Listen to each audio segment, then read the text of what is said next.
1998, a young boy saw something terrifying out of a window at his house in the middle of the night. But after telling his mom about it, she looked around, didn't see anything, and so told him. You know what, Tim? You probably just imagined it.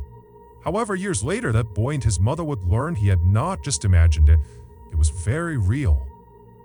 But before we get into today's stories, if you're a fan of the strange, dark, and mysterious delivered in story format, then you've come to the right place, because that's all we do, and we upload once or twice every week.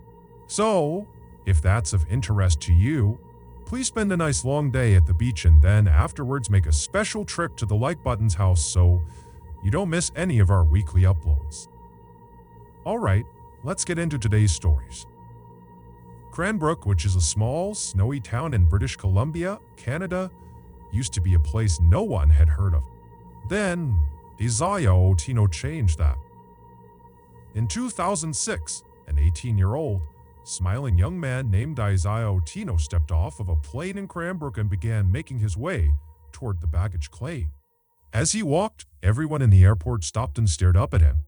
Isaiah was 6'9" tall and he was from Kenya, making him easily one of the most unique people in all of Cranbrook. Isaiah, who was the son of a Kenyan politician, had worked really hard to earn his slot at the local university called the College of the Rockies.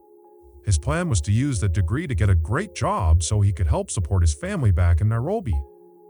Not long after the first semester of Isaiah's freshman year had started, he was not only flourishing academically, but also socially. His big smile, his charm, and his incredibly good manners had earned him many friends, as well as the nickname the Gentle Giant. But the person Isaiah most closely bonded with while he was in Cranbrook was another student named Isaac Hockley. Isaac, in addition to being a student at the College of the Rockies, was also a passionate photographer and actually worked part-time for the local newspaper as a freelance photographer. Isaac and Isaiah had briefly met in late 2006 at their campus's billiard halls when they were both playing pool, but that interaction had not made them friends. What had cemented their friendship and made them very, very close was one night in early 2007. Isaiah had gotten a job as a bouncer at a local bar because he's 6'9", and so he was the bouncer, and Isaac had come to that bar. Not to see Isaiah, just to go to the bar. So, Isaiah's at the front, he's checking people in, and then he hears this commotion in the bar behind him. And he turns and he sees Isaac is getting attacked by this huge guy that's way stronger than him, who looked like he was the aggressor in the fight. And so, without any hesitation, Isaiah turns and just starts galloping into the bar. He's leaping over chairs, he's leaping over tables, and he jumps into the fray and he fought off Isaac's attacker. And so, after the dust settled, Isaac was so thankful for Isaiah, even though Isaiah kind of downplayed it and acted like it was no big deal. But either way, the experience totally bonded these two very different people, and after that, they became totally inseparable. Over the next couple of semesters, the pair would often go off on long rides outside of Cranbrook into the mountains and the forests, and they would just chat. Isaiah would talk about what it was like to live in Kenya and how he was really here to try to be successful like his father. And Isaac would talk to Isaiah about his passion for photography and what it was like growing up in Canada around Cranbrook. On one very memorable drive, the pair were driving at night along this kind of winding road that went through a forest when, all of a sudden, a moose leapt onto the road and blocked their way. And so, Isaac, at the last second, had to swerve to avoid the moose, but ultimately they did not get into an accident, it was just a close call. So, Isaac was totally fine, he had kind of recovered within seconds of getting past the moose, but Isaiah, who was in the passenger seat, was totally shaken up by it. And when Isaac started talking to Isaiah about why he was so shaken up, because after all, they are fine, they did not get into an accident, Isaiah would admit that he wasn't shaken up because they almost got into an accident. He was shaken up because he saw a moose. He didn't know a moose existed. And so, seeing this enormous creature suddenly in the middle of the road right in front of them, just had totally spooked him.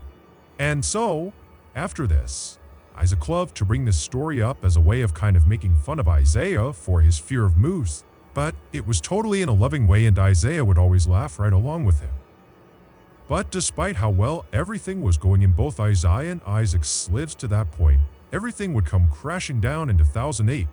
On May 13th, 2008, so 2 years after Isaiah showed up in Canada, Isaac got a phone call from his employer, the local newspaper, who told him he needed to head into town to take some pictures of a crash that had just happened. A helicopter had been flying over Cranbrook, conducting a power line survey, when they had lost power and crashed. And all 3 people, the pilot and the 2 people in back who were actually doing the survey, they all died on impact. Isaac, like everybody else who heard about this, was totally shocked. 1, because it was totally tragic and horrible, but 2, because nothing ever happened in Cranbrook. So, to have something so big like this happen right downtown was just unheard of. And so, Isaac hopped in his car and he began making his way towards the crash site. And it didn't take long before he saw this massive ring of people right at the intersection between 10th and 14th Street. They were all on the sidewalk and up on buildings, and everyone's just looking in towards this massive mound of jagged metal that was on fire. And all this black smoke was coming off of it. And there's ambulances nearby and police, and the fire department was there and they're trying to put out the flames, but they can't do it. And so, Isaac parks his car and he rushes over to this ring of people, and he works his way towards the front. He pulls out his camera and he began taking pictures, first of the wreckage in the fire, and then also of the police as they put tarps over the bodies. Little did Isaac know, these pictures he was taking were about to take on a whole new significance for him. Earlier that day, just before 1:00 p.m., Isaiah wrapped up his final class of the day. And after he was done, he remembered he had some letters in his backpack that he had been meaning to mail to his family back in Kenya. And so, he decided on his way home he would make a detour to the post office and he would mail those letters. And so, he left the building where this final class was and he stepped out into the bright sunshine of that May day. He put his headphones on and then he began to walk. At about 1:05 p.m., he arrived at the post office and he went inside just long enough to put his letters in the mail slot. And then he headed back outside. 1 minute later, at 1:06 p.m., as he was crossing 10th Street, the helicopter above lost power and crashed directly on top of Isaiah. Within seconds, he and the 3 people on board the helicopter would all be dead. It's believed because Isaiah was listening to music on his headphones, he didn't even hear the helicopter as it was crashing down. He was just walking, and then he was dead. It was a total freak accident. It wasn't until later that day that Isaac would realize the pictures he had taken of the scene included pictures of his friend. Before we get into our next story, I want to tell you about today's sponsor, HelloFresh. Back when I was 18 years old, I discovered my favorite food. I would dump an entire sleeve of Oreo cookies into a bowl and slap a quarter gallon of milk on top of them. Back then, this nutrient-dense power breakfast gave me enough energy to get through another grueling day of playing video games while remaining unemployed in my mother's basement. Today, being a mid-30-seconds guy, my body just doesn't respond the way it used to Oreo sleeve cereal.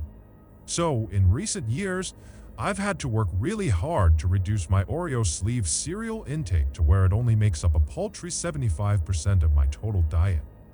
And what I do with that massive 25% of my diet is I fill it with tasty and healthy foods like you can get through HelloFresh. HelloFresh sends you amazing food right to your doorstep. However, the catch is the meals aren't made yet. You need to make the meals. But the recipes are so easy to follow, and they perfectly pre-portion everything out when you get it, so it really is super easy. HelloFresh also has a huge menu, including vegetarian, pescatarian, vet, and wholesome, so whatever your goals are, HelloFresh makes it easy to stick to them. They also have a really good spring menu that just came out that's getting rave reviews.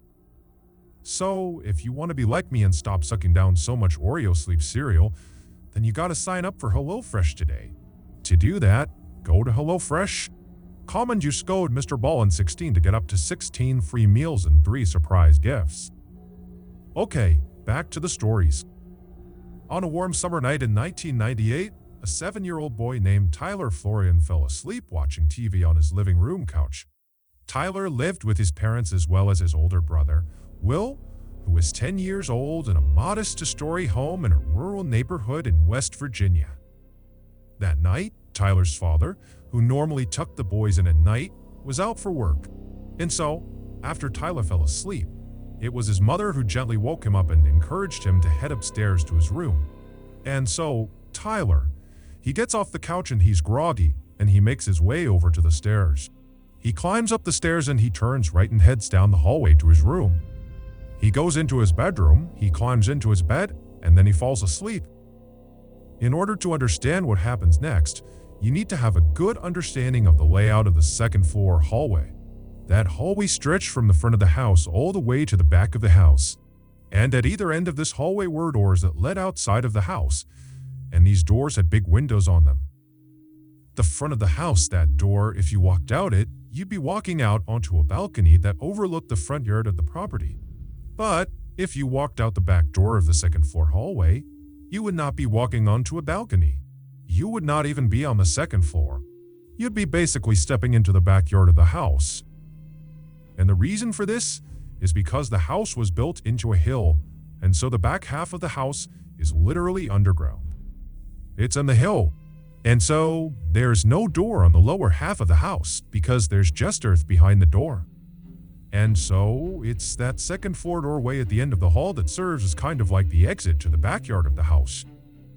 So with that in mind, Tyler, he gets upstairs, he goes to his bedroom, which is towards the front half of this hallway, and he falls asleep. And then, only about an hour after falling asleep, he wakes up to the sound of someone using the bathroom.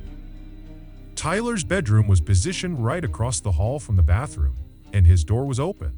And so, Tyler's laying on his bed, he opens his eyes, and he's looking through his open door at the bathroom. And the bathroom, the door is shut, but he can see there's light coming out from underneath the bottom of the door, so he knows someone's in there. And so, Tyler's just laying there watching whoever is in there. He's assuming it's his brother, who has a habit of going to the bathroom in the middle of the night. And so, he's just kind of watching. And then at some point he hears the flick of the light as it's turned off and he sees the light disappear from inside of the bathroom. The door swings open and sure enough, it's his brother who steps back into the hallway. His brother looks into Tyler's room but doesn't attempt to interact with Tyler. Instead, Will just turns and walks back down the hallway towards his bedroom. And so, as Tyler is listening to the sound of his brother's footsteps fade down the hallway, he closes his eyes again and prepares to go back to sleep. But as he's laying there with his eyes closed, he can tell that his brother has stopped short of his bedroom and has turned around and is now walking back up the hallway towards the bathroom and towards Tyler's room. And so Tyler opens his eyes again, cause he knows his brother is about to be right in front of his bedroom. And he's thinking, okay, maybe he forgot something in the bathroom. And so Tyler decides to just watch to see what his brother does. So, sure enough, Will walks all the way up until he's standing right in front of Tyler's open door. But instead of going into the bathroom, Will walks into Tyler's room. And right away, Tyler sits up and says, hey, what are you doing? What's going on? And his brother, he pauses for a second and he begins to say something that sounds like he saw something out there. But he's hesitant. He doesn't really know how he wants to frame the thing he wants to say.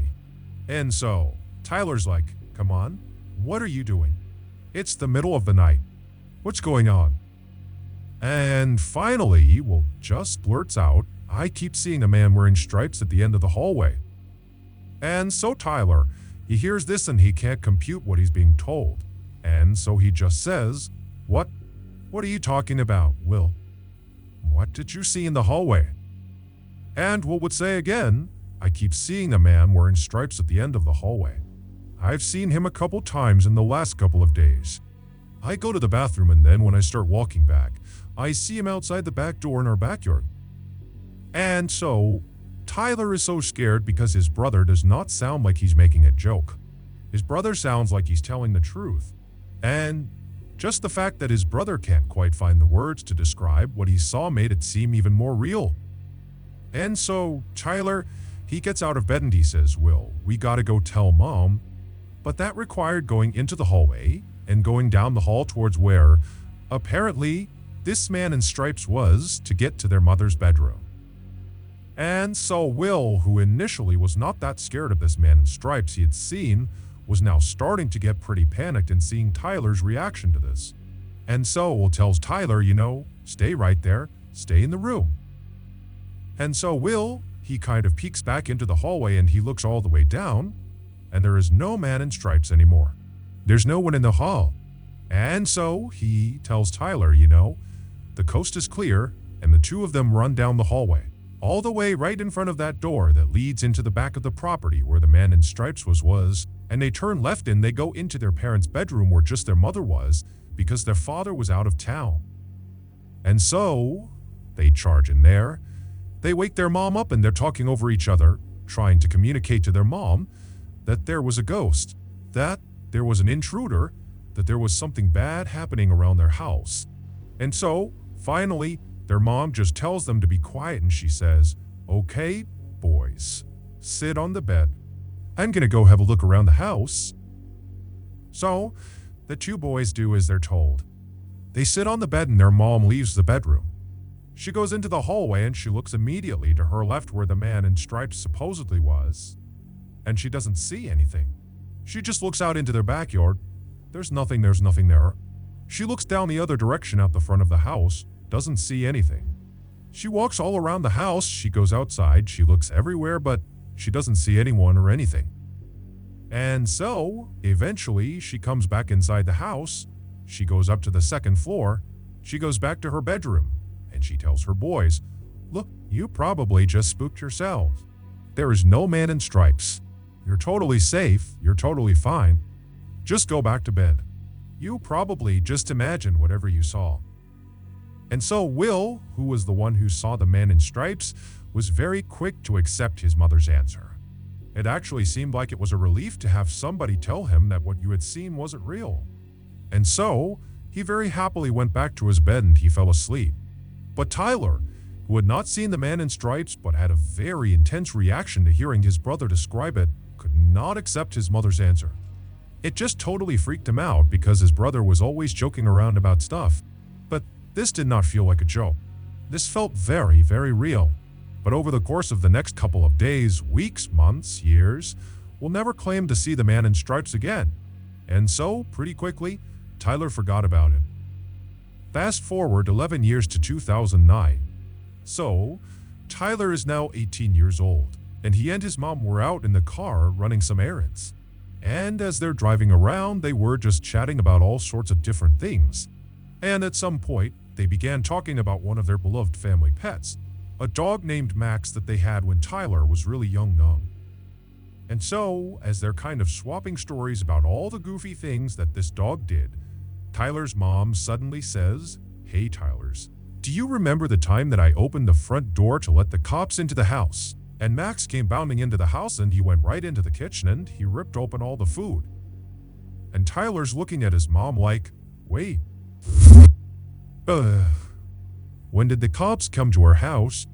When did you open the door to let the cops come into our house?" And as soon as Tyler said this to his mom looked at him as if she had just given away something she hadn't meant to. And then she kind of relaxed and said, "You know what? I never got around to telling you, now that I'm thinking about it. You and your brother were asleep, and you didn't even know this happened. And then afterward, me and your father decided not to tell you guys because we didn't want to scare you. Back when you were about 7 years old and Will was about 10 years old, your dad was away at work, and we were all asleep one night. And suddenly, I wake up to the sound of someone or something moving around outside of our house. And so, I sit up in bed and I go into the hallway and I look left, and I look out that door into our backyard. And I see, standing up against the glass, this man with his hands pressed to the window, looking into the house. And so, Tyler's mom would tell him how she totally freaked out, and she flipped on the lights and it scared the guy, who ran off. And then she called the police, and then the police showed up. And that's when their dog Max came bounding inside and shredded the bag of food. And the police, they searched the property, but apparently they never found this guy. Tyler's mom would go on to tell him that the police warned her that her description of this man that was standing at their back door matched the description of a man who was wanted for murder, who was on the loose in the area. Tyler was dumbfounded. He didn't remember this because obviously he had been asleep, because this is something he would have remembered. And so he had so many questions about this whole situation. But the first question he asked his mom was, well, what did he look like? And his mom said, well, he was tall. He had dark hair. He had blue jeans on. And oh, you know what? He had a striped shirt on. It would turn out for a couple of days in the summer of 1998, this suspected murderer who was on the run from police had apparently been hiding out on Tyler's family's property. And in the middle of the night, for whatever reason, this suspected murderer would walk over to the back door of the second floor hallway, and he would put his face up to the glass and he would stare into their home. This was the man in stripes that we'll claim to have seen. He was real. Tyler, after making this connection, would follow up with his family members and he would do some digging of his own. But he was never able to figure out who the man in stripes was or what happened to him. In 2012, a 22-year-old woman named Simone was living in a small wine-making village called Rue-Timer-Rhein, which is located in southwestern Germany. This village is strikingly beautiful. It's full of quaint European homes and there's lots of rolling green hills with vineyards as far as the eye can see. And the village sits right on the banks of the Rhine River. Simone had grown up in this picturesque village and she had loved it, but this was going to be her last summer before she left and headed off to New York City to start the next chapter of her life. And while she was excited about that, she was also kind of sad because this village and everybody inside of it were the only things she had ever known. And so, the idea of leaving them behind just seemed very strange to her. But instead of focusing on the kind of growing anxiety around her imminent departure from Germany, she focused on what she would be doing that summer while she was still in Germany. Some of Simone's fondest memories of her childhood were of her time spent at summer camp. And this summer camp was located in this forest that was not far from her village. And every summer in July, Simone, along with about 200 other kids from her village and from neighboring villages, would converge on the campgrounds in the forest for 2 weeks of playing games and going on scavenger hunts and putting on stage plays and just generally having a really good time. But when Simone became a teenager and was too old to be a camp attendee, she decided she would volunteer and be a camp counselor. And she found it was awesome. She immediately connected with the other camp counselors and she felt all grown up having a real job, and she loved goofing around with all of the kids. And so, every summer since that first time volunteering, Simone had gone back and volunteered again. And this summer was no different. So, in mid-July of that year, Simone packed up her things and she headed off to the forest. The way this camp worked was the 200 kids that were attending the camp, they would get dropped off in the mornings each day by their parents, and they'd play and run around all day, and then in the late afternoon, their parents would come back and pick them up. So, none of the kids were sleeping over at the camp during these 2 weeks. However, the 30 counselors, they would just stay at the camp for the full 2 weeks. They would just sleep in tents out in the forest. Technically, the reason they did this was to make sure they had enough time in the morning to prep the campgrounds for the kids, and then also in the evenings to have enough time to clean up and kind of have it ready for the next day. But in reality, Simone and the other counselors all knew that the camping out in the forest was the best part of the volunteer experience. After all the kids went home for the night, all of the counselors would finish up all of their duties and then rush off into the forest where their tents were and where there was a fire pit. And they would have some beers and wine because the legal drinking age in Germany is actually 16. So all these counselors are having a couple of drinks, and then before long, they'd be laughing and telling stories and just generally having a great time. So, that July in 2012, Simone and the other counselors arrived at the campgrounds a day early. They caught up with each other and they prepared the campground, and then the next morning, all the kids showed up and everything went off without a hitch. And then that afternoon, after all the kids had been picked up by their parents, Simone and the other counselors rushed to finish up all their duties and then headed off into the woods to enjoy their first night hanging out together. After a couple of beers had been passed around the campfire, everybody was in good spirits and laughing and telling stories. But pretty quickly, people started to fade and get tired because, it was their first day back at camp and it had been a long, tiring day. And so, people very gradually began retiring to their tents to go to bed.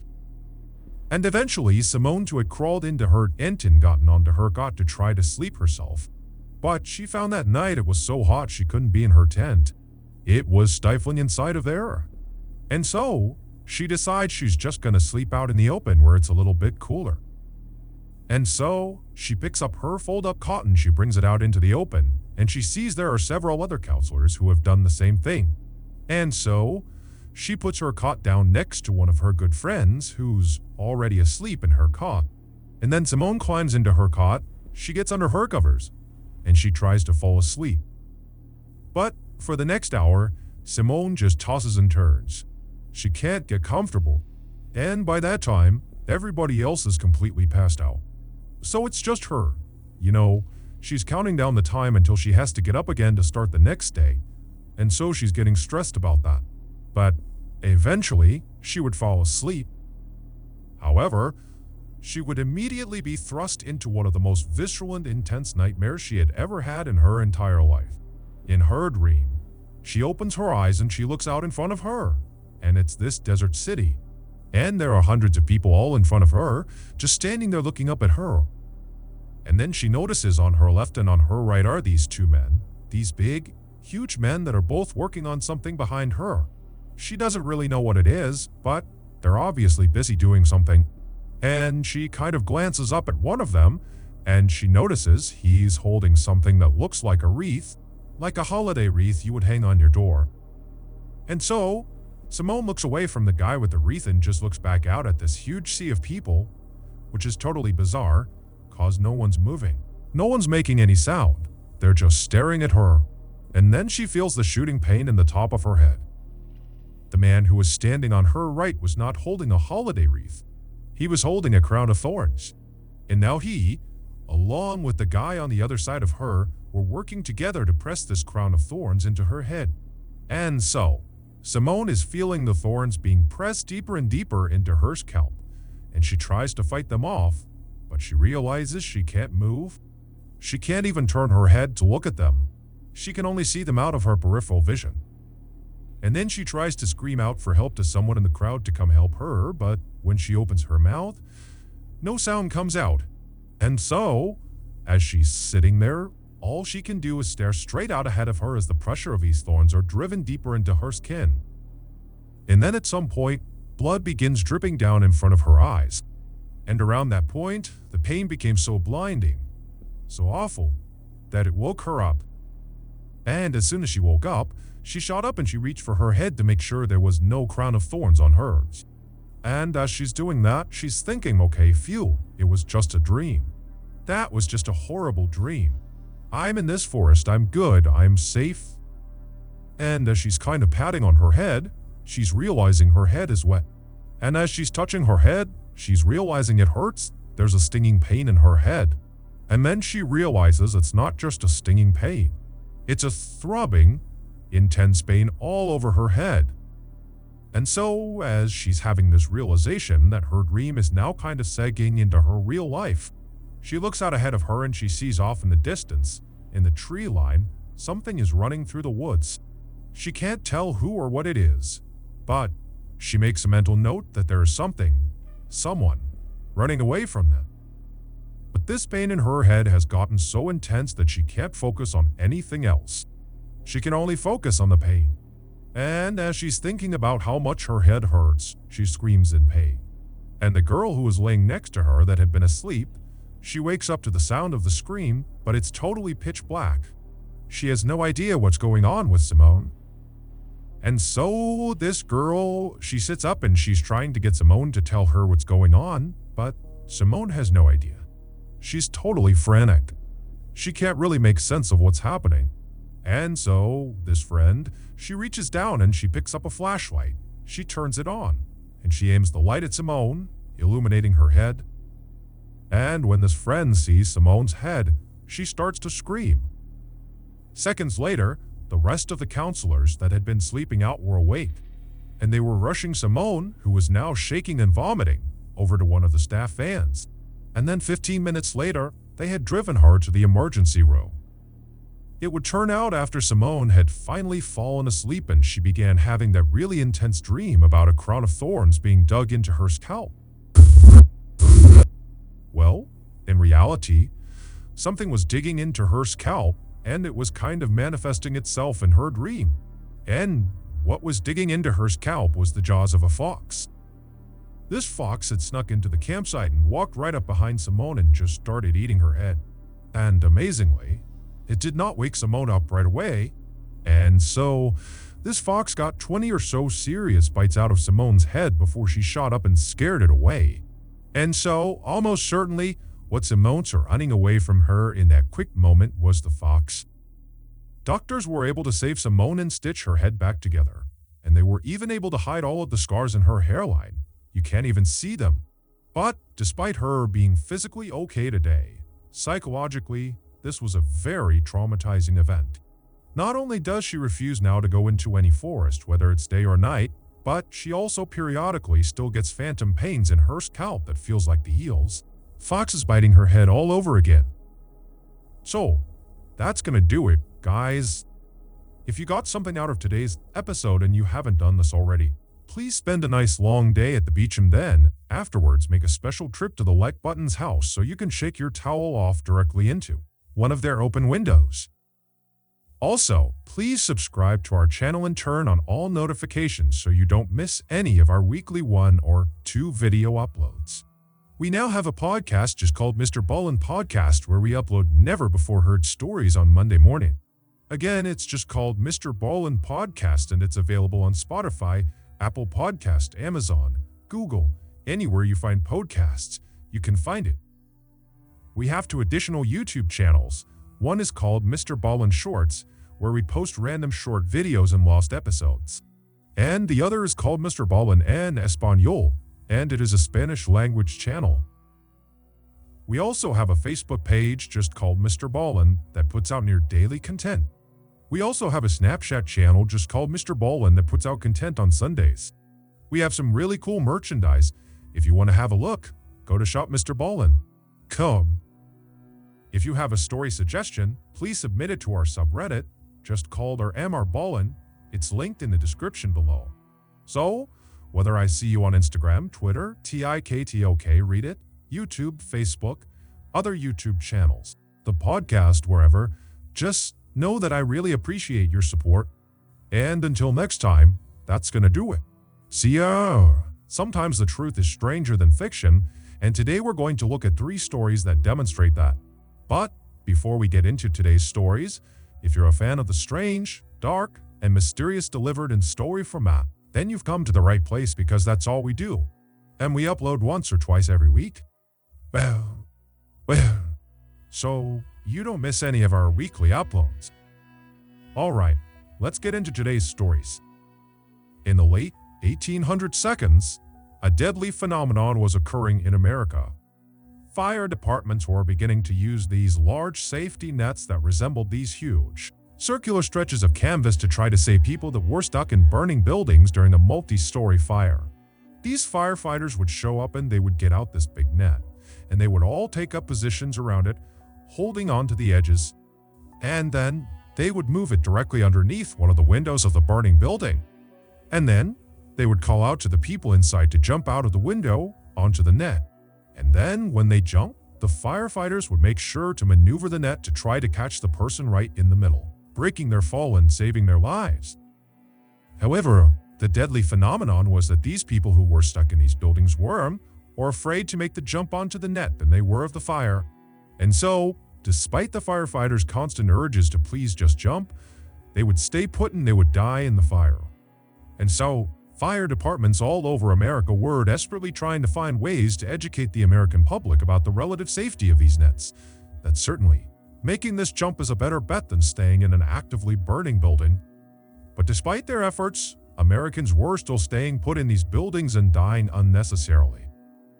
In 1883, which was around the time of this deadly phenomenon, a diving instructor working out of Washington, D.C., named Robert Todlum heard about this issue and he thought to himself, if Americans just maybe saw someone make the jump successfully, they wouldn't be afraid anymore. And since Robert was a diving instructor, and so was very comfortable jumping from heights, he thought, well, who better to make these demonstrations than me? And so, in collaboration with several Washington, D.C. fire departments, Robert began hosting these demonstrations where he would leap out of multi-story buildings onto the safety net. And very quickly, these demonstrations began attracting very big crowds, but not because they wanted the education of the event, they just wanted to see someone jump out of a building onto a net. It was like a circus act. And Robert, who was not expecting this to happen, found himself really enjoying the attention he was garnering. And so, pretty quickly, he stopped doing demonstrations to show off fire net safety and instead began jumping off of huge bridges into bodies of water, just because people thought it was awesome. He was becoming the celebrity in Washington, D.C., and soon Robert began taking his show all over the country, basically touring to all these bridges all over America. And he would put out these flyers all over the city, encouraging people to show up to the bridge on the day of his jump. And then when he would get to the bridge, there'd be hundreds and hundreds of people cheering him on. But Robert's very unlikely and rapid rise to fame and fortune quickly spawned copycats. And in 1885, so 2 years after Robert had begun this jumping venture, his popularity was beginning to wane because he was no longer as unique. Before, it was really just him doing these jumps, and now he was kind of a commodity. And so, feeling desperate to become relevant again, Robert thought to himself, I gotta do something that sets me apart from all the other bridge jumpers. I gotta do something that nobody else has done. That way, I can once again become the bridge jumper. And it just so happened there was a bridge that had recently been constructed in New York called the Brooklyn Bridge that was massive. It spanned 1,600 feet from Brooklyn across the East River to New York City, and at its highest point, it was a whopping 135 feet off of the water. And so, if Robert made that jump, he would actually set the record for the highest bridge jump ever. But by this point, bridge jumping had become popular enough that police had caught on to it, and they had made it illegal, mostly to protect the bridge jumpers from themselves. And so, anytime police saw advertisements for an upcoming bridge jump, they would show up to the location on the day of the jump and it would stop the jumper from jumping. And so, Robert knew this, but he still needed to get the word out about this big Brooklyn Bridge jump. And so, he created a very clever word-of-mouth campaign amongst people in New York. And he also began handing out these flyers that were fairly cryptic but still told people where to go and at what time for this big spectacle they were going to see. And on May 19th of that year, the day of the jump, Robert's underground advertising campaign had worked beautifully. By early that morning, the Brooklyn Bridge was covered with hundreds and hundreds of people. Also down on the banks as well, there's all these people who are all waiting to see Robert make this record-setting jump. Robert had become a bit of a showman since he began doing these bridge jumps, and he had developed a sort of trademark entrance. He would arrive in a black horse and carriage, and then once it stopped on the bridge, he would leap out and he'd be wearing this long coat, and he would take it off revealing his swimsuit, and the crowd would cheer and he would wave to the crowd. And then he would just run to the edge and leap off the bridge.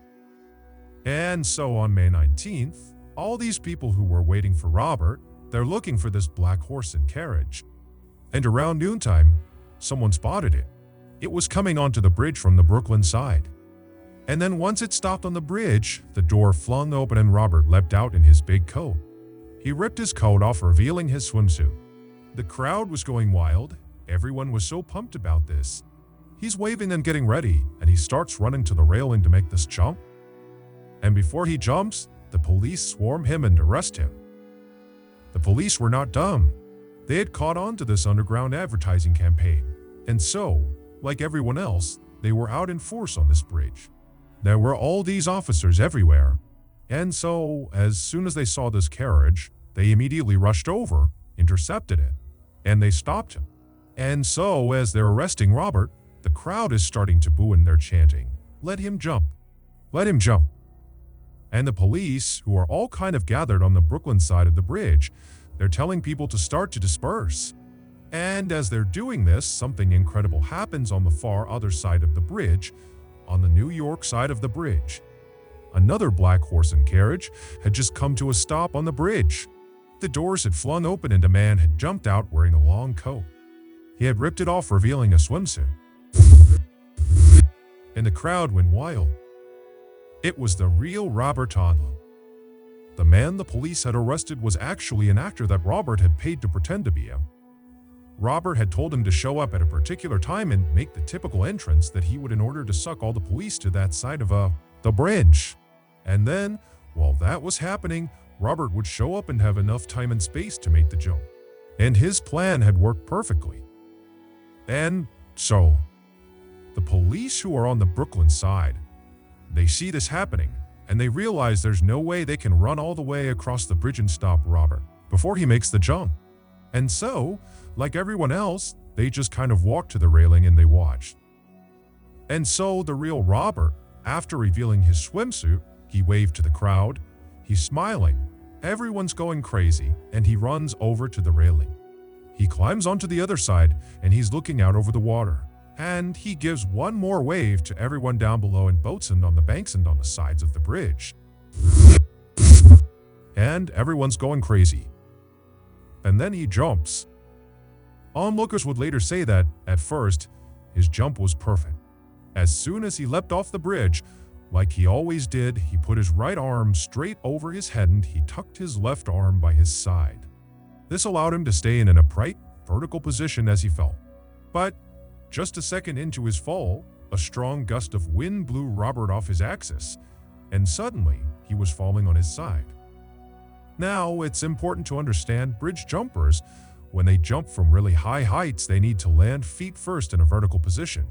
This allows their feet to, quote, break the surface tension of the water before the rest of their body comes crashing down. And if they do it that way, the water functions much like the firefighter's safety net. It will break the jumper's fall and save their life. But if the jumper lands at basically any other angle, the water tension will not break fast enough before the rest of their body hits the surface of the water. And so the water, instead of functioning like a net that will save them, will actually function like concrete. So after this gust of wind had blown Robert onto his side, he began flailing in midair to try to get himself back to his upright, vertical position. But he couldn't do it in time, and so he slammed into the water directly on his right side. And when the crowd saw this, they figured something was wrong, but they didn't really know. And so everyone just kind of gasped and waited to see what would happen next. And they're looking, and then finally Robert emerges from the deep, except he's face down and he's motionless. And so some of Robert's friends who were on a boat below, they leapt into the water, they swam over to Robert, they pulled him back to the boat. They got him up on the deck. And when they looked at him, he looked awful. There was blood coming out of his mouth, he was barely conscious.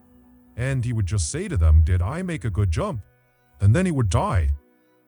An autopsy would reveal that Robert's impact with the surface of the water had basically obliterated all of his insides. Amongst other things, his liver, his spleen, and both his kidneys had ruptured, and all of the ribs on his right side were broken.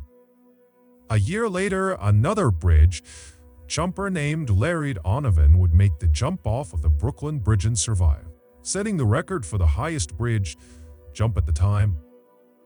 In 1978, 49-year-old Georgi Markov, who was originally from Bulgaria, was living in London and working as a reporter for the British Broadcasting Company, or BBC for short. Georgi had moved to London 6 years earlier, and in the early days of him being in the yokai, he would always take a cab or a bus to work. But over the last couple of years, he had taken to walking to working. Not only was it great exercise, but he also just loved the scenery. In particular, he liked on his commute to stop on the Waterloo Bridge, this very famous bridge in London where, from that position, He had a beautiful view of the Westminster Palace on one side and he had the iconic London Eye on the other, which is a very famous Ferris wheel. So, on the morning of September 7th of that year, Georgi got up and he left his flat and he began his typical commute into work. However, by the time he reached the Waterloo Bridge and was getting ready to take in the sights, it had started to rain and Georgi did not have an umbrella. And so, instead of sightseeing, he just kept on walking as quickly as he could to try to get to his office before he got completely soaked. But by the time he was just on the other side of the Waterloo Bridge and still had quite a distance to cover to get to work, the skies had completely opened up. And so, as much as Georgi wanted to walk, because this was something he really enjoyed, he decided it was not worth it. And so, he began looking for a bus stop, and he found one pretty quickly and he rushed over to it. There was an awning that the commuters could stand underneath, and so he ran underneath the awning, getting out from under the rain. And then he proceeded to wait for the next bus to take him the rest of the way. As he stood there waiting, he suddenly felt a shooting pain in the back of his right thigh.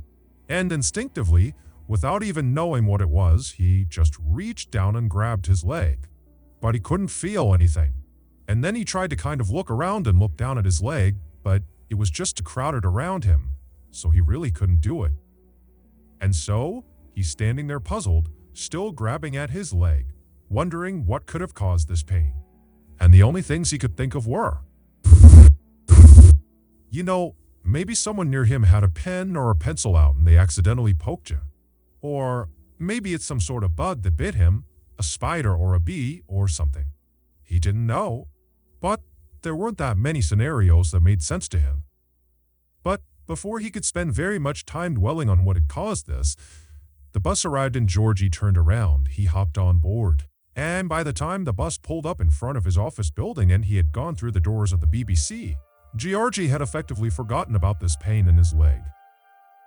But when he got up to his actual desk and sat down on his chair, when the underside of his thigh made contact with his chair, it sent the shooting pain into his leg, and immediately he noticed it. It was almost like he had a splinter stuck in the back of his thigh, and by pressing it down on the seat, it was driving that splinter deeper into his leg. And so, Georgi stood up immediately, and he's grabbing at the back of his leg. And he's kind of craning his head to look down at the back of his leg, but, he doesn't see anything there. And so, he's standing there wondering what he should do. He's got a really busy day ahead of him and he's thinking, should I maybe go to the bathroom and see what this is? But then he tells himself, you're overthinking it. This has got to be something minor. I need to get to work. And so, he sat back down in his chair, being very careful with his right leg when he placed it down so as not to press too hard on the spot that hurt. And then he just got to work. And over the course of several hours, even though he knew there was kind of a dull, aching pain in the back of his leg, he mostly forgot about it. He was just doing his job. But by the second half of the day, in the early afternoon, the pain in his leg had become so excruciating that Georgi was literally grinding his teeth and sweating profusely in order to try to ignore the pain. But at some point, it just became too much. He couldn't focus on work, and so he stood up, he left his desk, and he walked down the hall and he went into the single-stall bathroom. And once he went inside and he shut the door behind him, he pulled his pants down and turned around and looked in the mirror to use the reflection to look at the back of his leg. And right away, there was a little bit of a relief there, because what he saw was a little bit of redness, a little bit of swelling, but nothing significant. It looked very much like someone must have hit him with a pencil by accident, or maybe it was a bee sting or a spider bite or something. But whatever it was definitely minor, at least in Georgi's mind. And so, he pulls his pants back up, he tucks his shirt back in, he leaves the bathroom and goes back to his desk. And then he sits down and, despite this intense pain in his leg, he's convinced himself it's no big deal. And so, he just kind of grits his way through the rest of his workday. When he finally got home again and walked through the door, Georgi's wife looked at him and was like, "What's wrong with you? You're so pale." He was sweating profusely. He looked awful. And so, he told her about what had happened with his leg, And he was still trying to kind of write it off, but she told him, Georgie, you are sick. There's something wrong. We have to go to the hospital right now. And so, at this point, Georgie was miserable, and so he agreed to go. And so the pair, they made their way over to the emergency room at the hospital. They go inside and the doctor pulled Georgie into an exam room and said, okay, tell me what's going on. Why are you here? And Georgie would explain how in his morning commute, he had stopped at this bus stop and then felt this shooting pain. And then he told the doctor, I'm pretty convinced this is someone who might have accidentally jabbed me with a pen or a pencil or a bug bite. A spider bite. I don't know what it is, but I'm convinced it's something minor. And so, the doctor, he hears this and he asks Georgie to stand up and pull his pants down so the doctor can get a look at the site. And so, Georgie does. He gets up, he drops his pants, and then as the doctor bends down and begins looking at the back of his thigh, Georgie kind of turns around and looks down. And he's shocked at what he sees. Even though he does not have a full view of the back of his leg, it's obvious that the swelling and redness on the back of his leg has grown exponentially. It looks totally horrible. And so, after a couple of minutes of the doctor looking at the back of his leg, the doctor stands up and looks puzzled and tells Georgie, hold on a minute. I need somebody else to get a look at this. And so, the doctor goes out into the main hall. He comes back with another doctor, and that doctor comes over. He bends down and he looks at the back of Georgie's leg as well. And after the two of them kind of talk to each other and they're looking at the back of his leg, they stand up and they walk around and they're facing Georgie now, and they say, okay, this is going to sound totally weird, but when you were at the bus stop, before you felt the pain in your leg, was anyone around you holding a snake or a reptile? I know that sounds crazy, but the mark on the back of your leg looks exactly like a venomous bite. So, Georgie's like, no, I didn't see anyone with snakes or reptiles. There was nothing out of the ordinary about what was happening around me, and I felt this pain in my leg. We were all just standing there, and then I felt it in my leg. That was it. And so, the doctors would tell Georgie that, they didn't really know what was going on with his leg. And so, the best thing to do here is just to admit him to the hospital and monitor him and, try to run some tests on him and try to make him comfortable. And so, that night, Georgie was admitted to the hospital. He was set up in his own hospital room, and right away, the nurses and doctors began administering different combinations of medicines and treatments to try to lower the swelling and the pain in his leg. But it just seemed like nothing was working. And so all night, his condition seemed to get worse, not better at all. And then the next day when he woke up, his leg was much, much worse. It was extremely swollen. It almost looked like a balloon that had been completely filled. It was very red. And Georgie himself was also beginning to lose touch with reality. He had become convinced that someone had tried to kill him, and that was why he was so sick. And this delusion of his got so extreme that he was afraid of his doctors and nurses, and so it became a big challenge trying to help him because he was effectively fighting them off. By the next day, Georgie's condition overall had become critical. He was very clearly on the brink of death, and his mind was effectively gone. But the doctors and the nurses really had no idea what was going on with him, and so there was nothing they could do to help him. And then, on the last day he was in the hospital, the third day, Georgie would die. His body just shut down. Given the strangeness of Georgie's death, his body was sent for an autopsy to try to figure out what had caused that leg pain, because that seemed to be the trigger that ultimately killed him. And sure enough, during the autopsy, the coroner made a surprising discovery. Buried in the back of his right leg, right underneath the site that was where he felt the pain, was this little piece of metal. It was so small the coroner actually almost didn't see it. But when he did see it, he put it under the microscope, and what he saw was this obviously man-made metallic disc that had these two small reservoirs drilled into it. And so, they sent this disc off for further testing, and what they discovered was there was ricin residue inside of those two reservoirs. Ricin is an extremely powerful poison. It is more lethal than cyanide and it has no antidote. And the symptoms of ricin poisoning often look like the symptoms of other diseases or illnesses, and so it's very difficult to diagnose. And so, as a result of these factors, ricin is a very popular poison for assassinations. And the belief is that that is exactly what happened to Georgi. He was assassinated. But to this day, we don't actually know who assassinated him. However, the running theory is that Georgi, who was a reporter for the BBC, he covered politics and he often spoke very critically about the Soviet Union. And so, this theory goes that the Soviet Union's intelligence agency, known as the KGB, they assassinated Georgi for what he was writing about. Adding credence to this theory, a former KGB officer named Oleg Kalugin, who was exiled to the United States in 1991, claimed that he oversaw the assassination program that targeted Georgy Markov. He said what they did is they put this little tiny disc, that metal disc with the ricin inside of it. They put that at the tip of an umbrella, and they made sure the disc itself was fairly sharp. And then the KGB assassin with this umbrella simply followed Georgi on his typical morning commute. And then when he stopped at that bus stop, the assassin jabbed him in the back of the leg and then faded into the crowd. According to Oleg, those little metallic discs that had the ricin inside of them, they were actually covered with a thin layer of wax.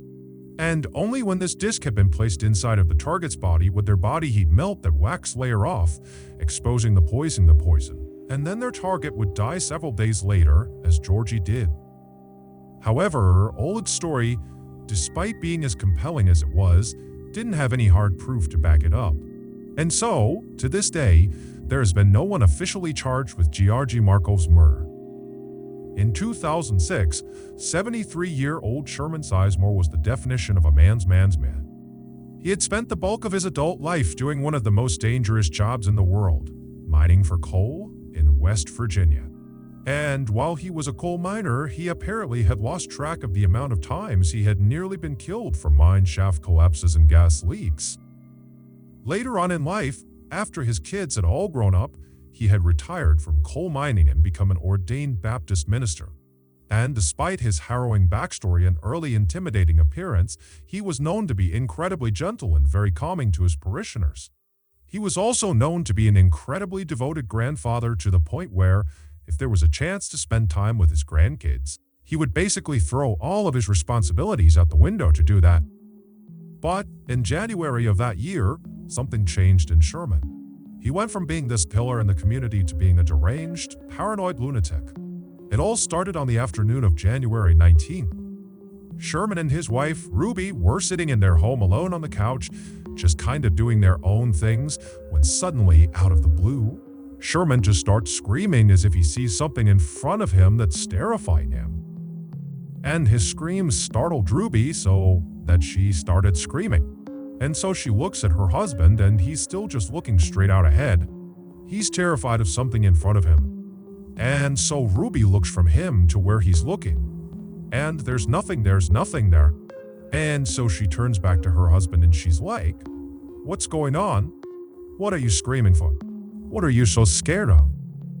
But Sherman wasn't able to speak after he stopped screaming. He just continued to look straight out, as if whatever had terrified him had him in this trance where he couldn't look away. And so his eyes are wide, his mouth is open, his face is going white, he's starting to sweat. And Ruby's starting to panic. She has no idea what's happening with him. And so, eventually, she just holds onto him and says, "Come back to me, come back to me." And Sherman, at some point, he kind of broke out of his trance, and he looked at his wife and he just says, "You can't leave me, or they'll kill me." Ruby has never seen behavior like this in her husband, ever. This is a completely different person she's interacting with, and so she has no idea what to do. And so instead, she just kind of holds on to Sherman and prays that he doesn't start acting like that again. But that didn't happen. All day long, periodically, he would just start screaming about something that Ruby couldn't see. Now, Ruby did consider calling 911 and getting medics out there, but his behavior was so unusual, and he was normally such a rock who was so competent, who was so healthy that she didn't want to. She felt like he would just kind of get through this. That if they can just get through today and get into tomorrow, that he would be better. And so, she just all day was comforting him and just dealing with these episodes. And then finally, they got into bed that night, and Ruby's thinking, thank goodness, we're gonna wake up tomorrow and things will be better. But when she woke up the next morning, it was very obvious Sherman had not slept at all. He was looking straight up at the ceiling. He looked worse than the day before. It was obvious that he was not back to normal. And so, Ruby called the rest of the family and had them come over to figure out what they were going to do. But when Sherman found out his family was coming to his house, he told Ruby they can't come inside. He was afraid they and others were conspiring to bury him alive. The only person he could be around was Ruby, and his whole family had no idea what to do. Little did they know, there was actually a very specific reason he was acting the way he was acting the way he was. A few months before January 19th, which was the day Sherman turned into this different person, a few months earlier, he began complaining of severe abdominal pains. And so, he and his wife, Ruby, and his daughter, they went to the hospital. And the doctor, after examining him and running some tests, determined that most likely his pain was coming from his gallbladder. But the only way to be sure would be to do some exploratory surgery and literally look inside of Sherman's gut and look at his gallbladder and see if that was the problem. So the doctor asked Sherman, are you prepared to do an exploratory surgery? Or would you like to just kind of wait it out and see what happens with this pain? And so, Sherman talked it over with his wife and his family, and they made the decision that the pain was just too much. And so they would go forward with the surgery. And so, on the morning of January 19th, so again, this is the day that Sherman basically loses his mind. He goes into the hospital completely normal. He goes in with his wife, he goes in with his daughter, and he makes his way over to the surgery wing of the hospital. He says bye to his family, and he's put on a stretcher bed and he's wheeled and unprepped for surgery and then brought into the operating room. And while he was in the operating room laying on his stretcher bed, flat on his back, looking straight up at all these bright lights above him, he just struck up some chit-chat with the nurses and doctors who were in the room prepping the room for surgery. And they were also putting the IV into his arm. Then at some point, one of the nurses lowered the oxygen mask onto Sherman's face so the anesthesiologist could administer the 2-drug cocktail that would knock him out for the surgery. Sherman was scheduled to get something known as general anesthesia for this operation, where basically he would be completely out. He wouldn't feel anything. They'd do the surgery, and then he would wake up and recover. And so, once this mask was on Sherman's face, the anesthesiologist began pumping him full of the drugs that would make him be knocked out for the surgery. However, the anesthesiologist only administered one of the 2 drugs necessary for general anesthesia. He administered the paralyzing drug, but he did not administer the actual anesthetic that would knock him out and, most importantly, would get rid of all of his pain. And so, as this mask is on his face and Sherman believes he's being given the proper dosage of drugs, the nurse, who was nearby to being convinced, told Sherman to go ahead and start counting backwards in his head from 10, knowing full well that Sherman would pass out before he reached 0. And Sherman knew this too. He had been in surgery before. And so, he happily began counting in his head, 10, 9, 8. He started to feel something. 7, 6, 5, 4, 3, 2, 1. Boom! He was out. Except he wasn't. When he reached 0 in his head counting down, he realized he had not passed out. He began taking mental stock of what was going on, and he realized he could completely feel his body. But when he tried to move his body, he couldn't. He was completely paralyzed. When he tried to make a sound, he couldn't, because his vocal cords were also paralyzed. The only thing he could move were his eyes. He could move them left and right. However, they had taped his eyes shut, so he can't see anything.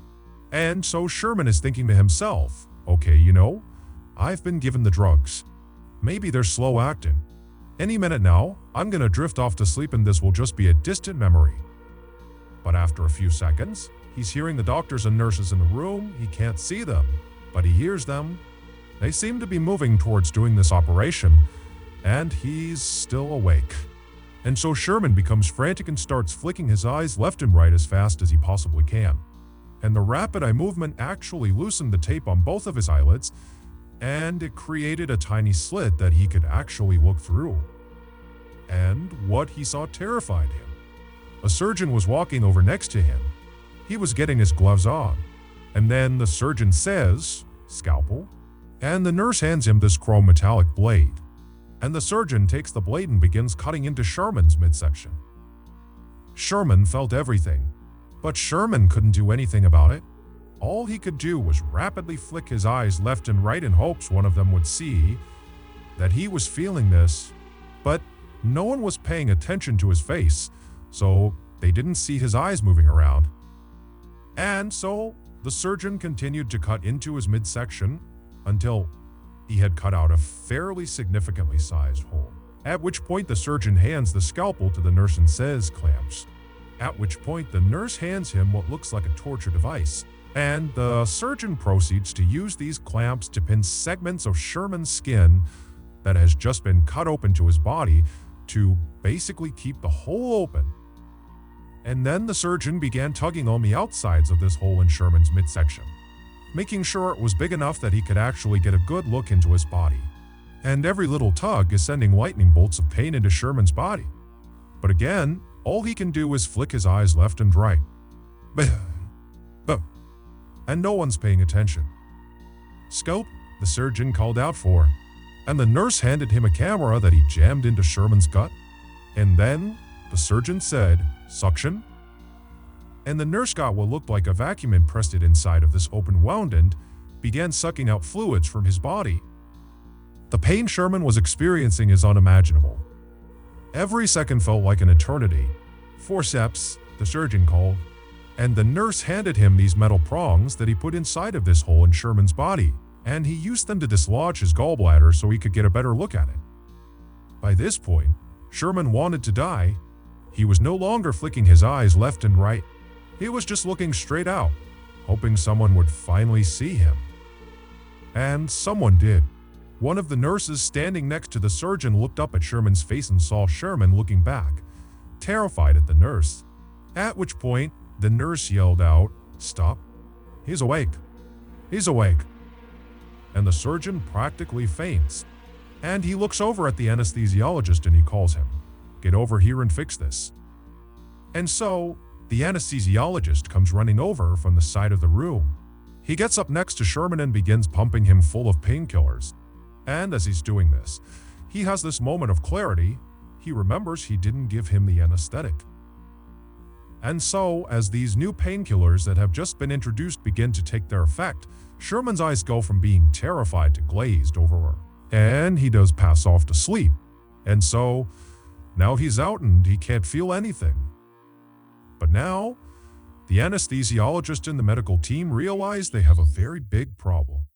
This patient just experienced 16 minutes of surgery and felt all of it.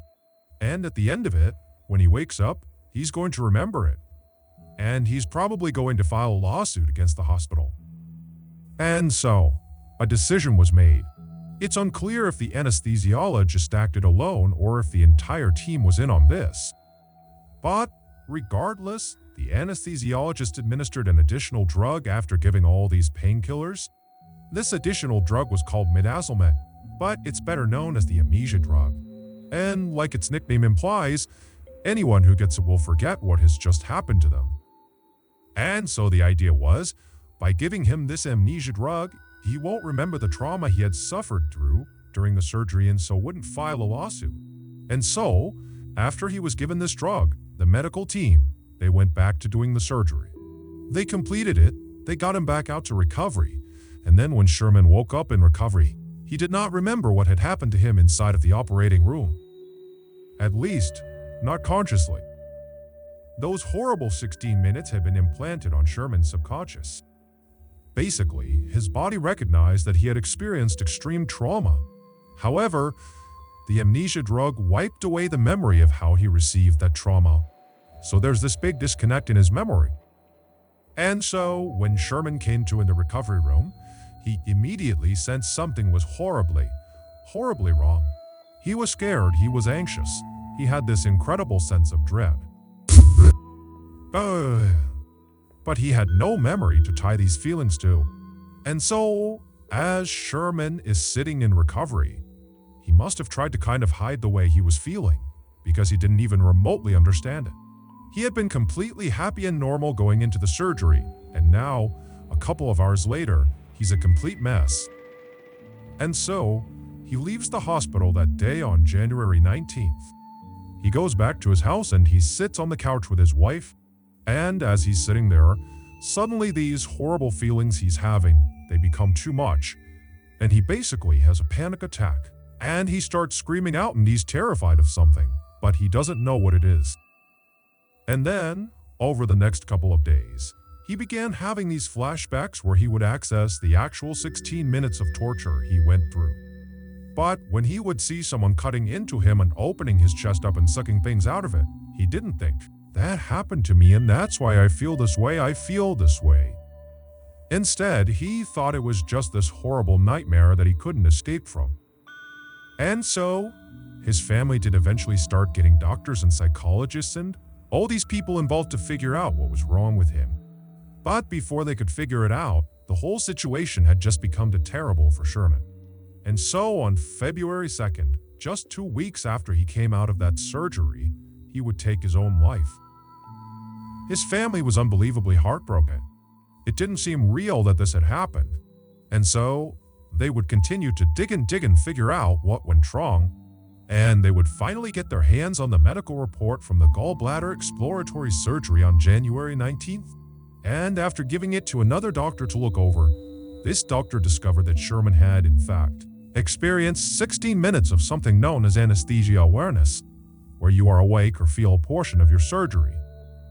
And shockingly, this happens to 20,000 people a year.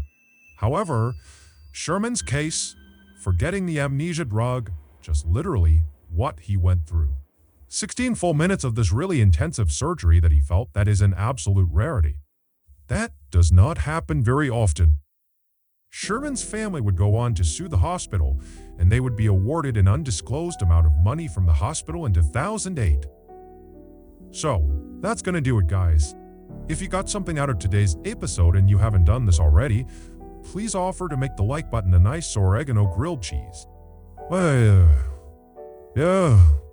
But instead of using oregano, use crushed up poison ivy.